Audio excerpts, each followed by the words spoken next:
ಸ್ನೇಹಿತರೆ ನಮಸ್ಕಾರ. ಸನಾತನ ಸಂಸ್ಕೃತಿ ವಾಹಿನಿಗೆ ಸ್ವಾಗತ. ನಾನು ನಾಗೇಂದ್ರ ಸಿಂಹ. ಇವತ್ತಿನ ವಿಶೇಷವಾಗಿರತಕ್ಕಂಥ ಒಂದು ಐತಿಹಾಸಿಕ ಸ್ಥಳಕ್ಕೆ ನಿಮ್ಮನ್ನೆಲ್ಲ ಕೂಡ ಕರ್ಕೊಂಡ್ಬಂದಿದ್ದೀವಿ. ಅದು ಯಾವುದಪ್ಪ ಅಂತ ಹೇಳಿದ್ರೆ ದಕ್ಷಿಣ ಕಾಶಿ ಅಂತಲೇ ಪ್ರಸಿದ್ಧಿ ಪಡೆದಂತಹ ಚಿಕ್ಕಬಳ್ಳಾಪುರದ ಐತಿಹಾಸಿಕ ಕ್ಷೇತ್ರ ಶ್ರೀ ಪಾಪಾಗ್ನಿ ಮಠ. ಸ್ನೇಹಿತರೆ, ಸುಮಾರು ಒಂದು 500ಕ್ಕೂ ಹೆಚ್ಚು ವರ್ಷಗಳ ಭವ್ಯ ಇತಿಹಾಸ ಇರತಕ್ಕಂಥ ಈ ಪಾಪಾಗ್ನಿ ಮಠ, ಪಾಪಾಗ್ನಿ ಮಠದ ಇತಿಹಾಸ ಸುಮಾರು 17ನೇ ಶತಮಾನದಲ್ಲಿ ಶುರುವಾಗಿದೆ ಅಂತ ಇತಿಹಾಸ ಹೇಳುತ್ತೆ. ಈಗ ಸ್ನೇಹಿತರೆ, ಶ್ರೀ ಪಾಪಾಗ್ನಿ ಮಠದ ಇತಿಹಾಸಕ್ಕೆ ಬರೋಣ. ಸುಮಾರು 17ನೇ ಶತಮಾನದಲ್ಲಿ ಭಾರತದಲ್ಲಿ ಏನಾಗ್ತಾ ಇತ್ತು ಅಂತ ಹೇಳಿದ್ರೆ ಮಹಮ್ಮದೀಯರ ದಾಳಿ ಹೆಚ್ಚಾಗಿತ್ತು. ಅಂದರೆ ಬೇರೆ ಬೇರೆ ದೇಶಗಳಿಂದ ಬಂದ್ಬಿಟ್ಟು ನಮ್ಮ ದೇಶದ ಸಂಪತ್ತನ್ನು ಮತ್ತು ಎಲ್ಲವನ್ನು ಸಹಿತ ನಮ್ಮ ದೇಶದಿಂದ ಹೊರದೇಶಕ್ಕೆ ಅವರವರ ದೇಶಕ್ಕೆ ಅವರು ಕೊಂಡೊಯ್ತಾ ಇದ್ರು. ಆದರೆ ಒಂದು ಅರ್ಥ ಮಾಡ್ಕೊಳ್ಳಿ ಸ್ನೇಹಿತರೆ, ನಮ್ಮ ದೇಶದಿಂದ ಎಲ್ಲವನ್ನು ತೊಗೊಂಡೋದ್ರು, ನಮ್ಮ ಸಂಪತ್ತು ತೊಗೊಂಡೋದ್ರು, ನಮ್ಮ ಹೆಣ್ಮಕ್ಳನ್ನು ದುರ್ಬಳಕೆ ಮಾಡಿಕೊಂಡ್ರು, ಎಲ್ಲವೂ ಮಾಡಿಕೊಂಡ್ರು. ಆದರೆ ನಮ್ಮಲ್ಲಿರ್ತಕ್ಕಂಥ ಸಂಸ್ಕೃತಿಯನ್ನು ಅವ್ರು ಯಾವತ್ತೂ ಕೂಡ ಅಷ್ಟೇ ನಮ್ಮ ದೇಶದಿಂದ ಆಚೆ ಕಡೆ ದೇಶಕ್ಕೆ ತೆಗೆದುಕೊಳ್ಳಕ್ಕೆ ಹೋಗೋಕ್ಕೆ ಆಗಲಿಲ್ಲ. ಸೊ ಅಂತಹ ಸಂದರ್ಭದಲ್ಲಿ ಏನಾಗುತ್ತೆ ಅಂತ ಹೇಳಿದ್ರೆ, ಧರ್ಮವನ್ನು ಪುನಃ ಪ್ರತಿಷ್ಠಾಪನೆ ಮಾಡ್ತಕ್ಕಂಥ ಉದ್ದೇಶದಿಂದ ಸಾಕ್ಷಾತ್ ಈಶ್ವರನೇ ಶ್ರೀ ವೀರಬ್ರಹ್ಮೇಂದ್ರ ಸ್ವಾಮಿಗಳ ರೂಪದಲ್ಲಿ ಭೂಮಿಗೆ ಒಂದು ಅವತಾರ ತಾಳ್ತಾರೆ. ಈಗ ಶ್ರೀ ವೀರಬ್ರಹ್ಮೇಂದ್ರ ಸ್ವಾಮಿಗಳ ಇತಿಹಾಸಕ್ಕೆ ಬರೋದಾದರೆ, ಇಲ್ಲಿ 17ನೇ ಶತಮಾನದಲ್ಲಿ ಬ್ರಹ್ಮಾನಂದಪುರ ಅಂತ ಒಂದು ಗ್ರಾಮ ಇರುತ್ತೆ. ಅಂದರೆ ಉತ್ತರ ಭಾರತದಲ್ಲಿರ್ತಕ್ಕಂಥ ಒಂದು ಗ್ರಾಮ ಇದೆ. ಈ ಬ್ರಹ್ಮಾನಂದಪುರದಲ್ಲಿ ಪ್ರಕೃತಾಂಬ ಮತ್ತು ಪರಿಪೂರ್ಣಾಚಾರಿ ಅಂತಕ್ಕಂಥ ಇಬ್ಬರು ದಂಪತಿಗಳಿರ್ತಾರೆ. ಅವ್ರಿಗೆ ಎಷ್ಟೋ ವರ್ಷಗಳಾದರೂ ಕೂಡ ಅಷ್ಟೇ ಮಕ್ಕಳ ಭಾಗ್ಯ ಆಗಿರಲ್ಲ. ಅಂತಹ ಸಂದರ್ಭದಲ್ಲಿ ಅವ್ರೇನು ಮಾಡ್ತಾರೆ ಅಂತ ಹೇಳಿದ್ರೆ, ಹಿಂದಿನ ದಿನಮಾನಗಳಲ್ಲಿ ಕೆಲವೊಂದು ನಂಬಿಕೆಗಳಿತ್ತು. ಏನಪ್ಪ ಅಂತ ಹೇಳಿದ್ರೆ, ನಾವು ಕಾಲ್ನಡಿಗೆಯಲ್ಲಿ ಕಾಶಿ ವಿಶ್ವೇಶ್ವರನ ದರ್ಶನ ಮಾಡ್ಕೊಂಡು ಬಂದರೆ ನಮಗೆ ಮಕ್ಕಳಾಗುತ್ತೆ ಅಂತಕ್ಕಂಥ ಒಂದು ನಂಬಿಕೆ ಇತ್ತು. ಅದೇ ಒಂದು ನಂಬಿಕೆಯಿಂದ ಪ್ರಕೃತಾಂಬ ಮತ್ತು ಪರಿಪೂರ್ಣಾಚಾರಿ ಇಬ್ಬರು ಸಹಿತ ಕಾಲ್ನಡಿಗೆಯಲ್ಲಿ ಕಾಶಿ ಕ್ಷೇತ್ರಕ್ಕೆ ಪ್ರಯಾಣ ಮಾಡ್ತಾರೆ. ಆ ಕಾಶಿ ಕ್ಷೇತ್ರಕ್ಕೆ ಪ್ರಯಾಣ ಮಾಡಿಬಿಟ್ಟು ಸಾಕ್ಷಾತ್ ವಿಶ್ವೇಶ್ವರನ ದರ್ಶನವನ್ನು ಮಾಡಿಕೊಂಡು ಎಗೈನ್ ಅವರು ರಿಟರ್ನ್ ಆಗಬೇಕಾದ್ರೆ ಅಲ್ಲಿ ಒಂದು ದಿನ ರಾತ್ರಿ ಈಶ್ವರ ಈ ಪ್ರಕೃತಾಂಬೆಯ ಒಂದು ಕನಸಿನಲ್ಲಿ ಬರ್ತಾರೆ. ಕನಸಿನಲ್ಲಿ ಬಂದು ಹೇಳ್ತಾರೆ, ಅಮ್ಮ, ಈ ಲೋಕದ ಧರ್ಮವನ್ನು ಪುನರ್ ಪ್ರತಿಷ್ಠಾಪನೆ ಮಾಡಲಿಕ್ಕೋಸ್ಕರ ನಾನೇ ಶ್ರೀ ವೀರಬ್ರಹ್ಮೇಂದ್ರನ ರೂಪದಲ್ಲಿ ನಿನ್ನ ಹೊಟ್ಟೆಯಲ್ಲಿ ಹುಟ್ಟುತ್ತಾ ಇದ್ದೀನಿ ಅಂತ ಹೇಳ್ತಾರೆ. ಅಂತಹ ಸಂದರ್ಭದಲ್ಲಿ ಆ ಪ್ರಕೃತಾಂಬೆಯ ಒಂದು ಆನಂದಕ್ಕೆ ಒಂದು ಪಾರ್ವೆ ಇರೋದಿಲ್ಲ. ಆದರೆ ಇಂತಹ ಸಂದರ್ಭದಲ್ಲಿ ಇಲ್ಲಿ ಮತ್ತೊಂದು ವಿಷಯವನ್ನು ಸಹ ಈಶ್ವರ ಸ್ಪಷ್ಟಪಡಿಸ್ತಾರೆ. ಏನಪ್ಪ ಅಂತ ಹೇಳಿದ್ರೆ, ವೀರಬ್ರಹ್ಮೇಂದ್ರ ಸ್ವಾಮಿ ಅಂದರೆ ನಿನ್ನ ಹೊಟ್ಟೆಯಲ್ಲಿ ಹುಟ್ಟುತ್ತಾ ಇರ್ತಕ್ಕಂಥ ಮಗು ಭೂಮಿಗೆ ಕಾಲಿಟ್ಟ ಕೂಡಲೇ ನೀನು ನಿನ್ನ ಗಂಡನನ್ನು ಕಳ್ಕೊಳ್ತೀಯ ಅಂತ ಹೇಳ್ತಾರೆ.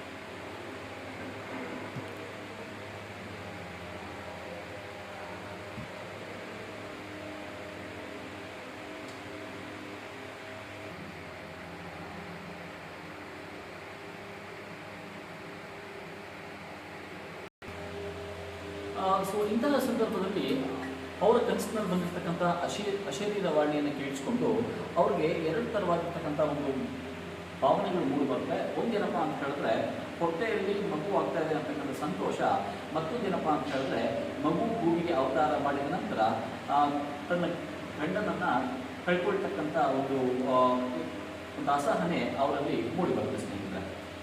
ಇನ್ನೊಂದೇನಪ್ಪ ಅಂತ ಹೇಳಿದ್ರೆ, ಈ ಒಂದು ಸಂದರ್ಭದಲ್ಲಿ ಅವರು 9 ತಿಂಗಳ ಕಾಲ, ಯಾಕಂತ ಹೇಳಿದ್ರೆ ಕಾಶಿ ಕ್ಷೇತ್ರಕ್ಕೆ ಪ್ರಯಾಣ ಮಾಡಬೇಕು ಅಂತ ಹೇಳಿದ್ರೆ ಅದು ವರ್ಷಗಳ ಕಾಲ ಆಗ್ತಾ ಇತ್ತು. ಹಿಂದಿನ ದಿನಮಾನಗಳಲ್ಲಿ ಸುಮಾರು 9 ತಿಂಗಳ ಕಾಲ ಅವರು ಮಗುವನ್ನು ಹೊತ್ಕೊಂಡು ಎಗೈನ್ ಅವರು ಬ್ರಹ್ಮಾನಂದಪುರಕ್ಕೆ ರಿಟರ್ನ್ ಆಗಬೇಕಾದ್ರೆ ಮಾರ್ಗ ಮಧ್ಯದಲ್ಲೇ ಅವ್ರಿಗೆ ಪ್ರಸವ ಆಗುತ್ತೆ.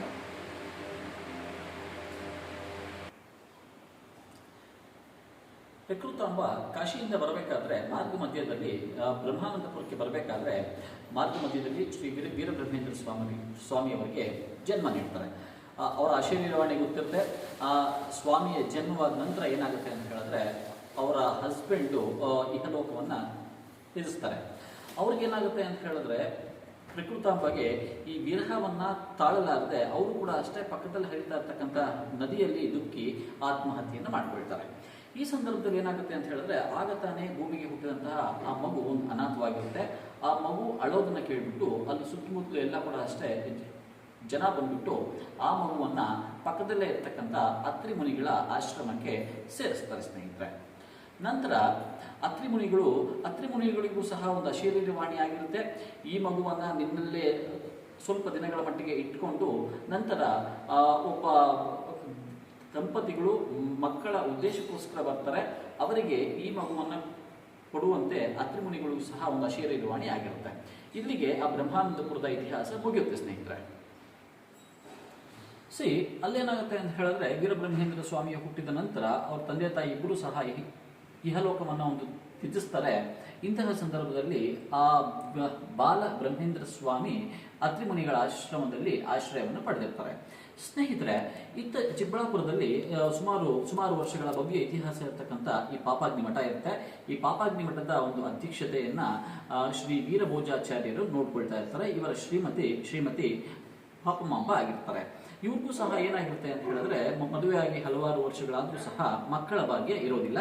ಇವರು ಕೂಡ ಅಷ್ಟೇ ಕಾಶಿ ವಿಶ್ವೇಶ್ವರನ ಸಂದರ್ಶನ ಮಾಡ್ಕೊಂಡು ಬಂದ್ರೆ ನಮಗೆ ಮಕ್ಕಳಾಗುತ್ತೆ ಅಂತ ಒಂದು ನಂಬಿಕೆಯಿಂದ ಕಾಶಿ ವಿಶ್ವೇಶ್ವರನ ಸಂದರ್ಶನಕ್ಕೆ ಕಾಲ್ನಡಿಗೆಯಲ್ಲಿ ಹೊರಟಿರ್ತಾರೆ. ಈ ಹೊರಟಂತಹ ಸಂದರ್ಭದಲ್ಲಿ ಅವ್ರಿಗೆ ಏನಾಗುತ್ತೆ ಅಂತ ಹೇಳಿದ್ರೆ, ಈ ಅತ್ರಿ ಮುನಿಗಳ ಆಶ್ರಮ ಇರುತ್ತೆ. ಅತ್ರಿ ಮುನಿಗಳ ಆಶೀರ್ವಾದವನ್ನು ಪಡ್ಕೊಂಡು ಬರಬೇಕು ಅಂತ ಅತ್ರಿ ಮುನಿಗಳ ಆಶ್ರಮಕ್ಕೆ ಹೋಗ್ತಾರೆ. ಅಲ್ಲಿ ಆಲ್ರೆಡಿ ಒಂದು ಅಶರೀರವಾಣಿ ಅತ್ರಿ ಮುನಿಗಳಿಗೆ ಹೇಳಿರ್ತಾರೆ, ಈ ತರ ಇಬ್ಬರು ದಂಪತಿಗಳು ಚಿಕ್ಕಬಳ್ಳಾಪುರದಿಂದ ಬರ್ತಾರೆ ಪಾಪಾಗ್ನಿ ಮಠದಿಂದ, ಅವರಿಗೆ ಈ ಮಗುವನ್ನ ಒಂದು ಜವಾಬ್ದಾರಿಯನ್ನು ವಹಿಸುವಂತೆ ಒಂದು ಅಶರೀರವಾಣಿ ಆಗಿರುತ್ತೆ. ಆ ಅಶರೀರ ವಾಣಿಯಂತೆ ಅವ್ರೇನ್ ಮಾಡ್ತಾರೆ ಅಂತ ಹೇಳಿದ್ರೆ, ಈ ಮಗುವನ್ನ ಆ ದಂಪತಿಗಳ ಒಂದು ಸುಪರ್ದಿಗೆ ಕೊಡ್ತಾರೆ. ಅಲ್ಲಿಗೆ ಈ ಒಂದು ಕತೆ ಸುಖಾಂತಿ ಆಗತ್ತೆ.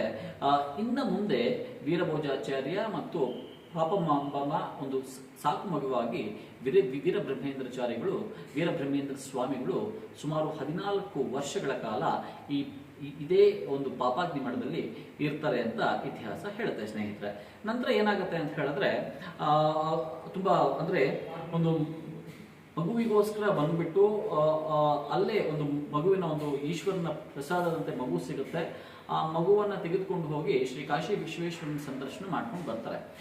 ಇಲ್ಲಿ ನಮ್ಮ ಹಿಂದೆ ಒಂದು ಅಂದ್ರೆ ಹಿಂದಿನ ಕಾಲದಿಂದ ಏನಪ್ಪಾ ಅಂತ ಹೇಳಿದ್ರೆ, 3 ಅಂತಕ್ಕಂಥದ್ದು ಎಲ್ಲೋ ಒಂಥರ ಅಪಶಕುನ ಸಂಖ್ಯೆ ಅಂತ ನಾವು ಭಾವಿಸ್ತಾ ಬಂದಿದ್ದೀವಿ. ಆಗ್ಲೂ ಸಹಿತ ಅದೇ ಒಂದು ಆಚರಣೆ ಚಾಲ್ತಿಯಲ್ಲಿತ್ತು ಅನ್ಸುತ್ತೆ. ಹೋಗುವಾಗ ಇಬ್ರು ಹೋಗಿದ್ರು, ಕಾಶಿಯಿಂದ ಬರಬೇಕಾದ್ರೆ 3 ಜನ ಬಂದ್ರು ಅಲ್ವಾ. ಅದೇ ರೀತಿ 3 ಅಂತಕ್ಕಂಥದ್ದು ಅಪಶಕುನ ಸಂಖ್ಯೆ ಅಂತ ಒಂದು ನಂಬಿಕೆ ಇತ್ತು. ಅವ್ರ ಜೊತೆಗೆ ಇನ್ನೊಬ್ಬರನ್ನ ಕರ್ಕೊಂಡ್ ಬರ್ಬೇಕು ಅಂತ ಅನ್ಕೊಂಡ್ರು. ಆಗ ಒಂದು ಈಶ್ವರನ ಲಿಂಗವನ್ನು ಸಹ ಕಾಶಿಯಿಂದ ಇಲ್ಲಿ ತೆಗೆದುಕೊಂಡು ಬರ್ತಾರೆ. ಇದೇ ಪಾಪಾಗ್ನಿ ಮಠದಲ್ಲಿ ಈಶ್ವರನ ಲಿಂಗ ಶ್ರೀ ವೀರಭೋಜಾಚಾರ್ಯರಿಂದ ಪ್ರತಿಷ್ಠಾಪನೆ ಆಗಿದೆ ಸ್ನೇಹಿತರೆ.